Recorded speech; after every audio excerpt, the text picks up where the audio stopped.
Pemirsa, ibu-ibu di Kota Manado ramai membeli seragam sekolah untuk anak mereka yang akan melaksanakan pembelajaran tatap muka di sekolah per 1 Oktober besok.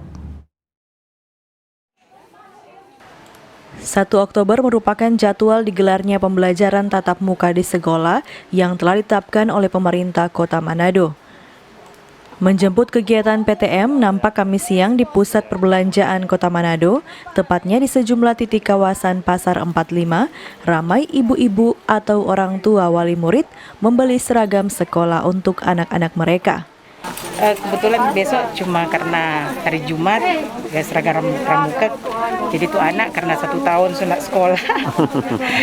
Kebetulan belum beli seragam, jadi baru ini mau beli seragam yang pramuka, padahal dia sudah 2 tahun udah sekolah.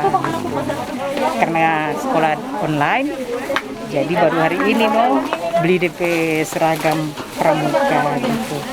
Ya, untuk jemput tatap muka, menurut Ibu gimana? Senang atau gimana? Anak-anak sih senang, DP orang tua juga senang, tapi tetap waspada, tetap mesti ikut protokol kesehatan. Dan kebetulan tuh anak so vaksin, jadi kekhawatiran sedikit berkurang.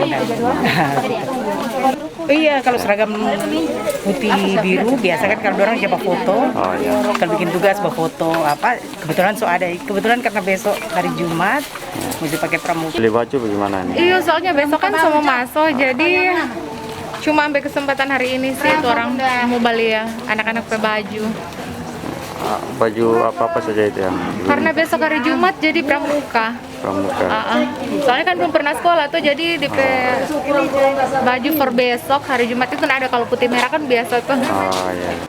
Para wali murid menyambut dengan senang PTM di sekolah setelah 2 tahun anak-anak mereka belajar daring. Meski begitu, wali murid mengaku tetap mewaspadai kegiatan PTM ini terhadap COVID-19. Opik Syarifuddin melaporkan untuk Kawan Nua TV.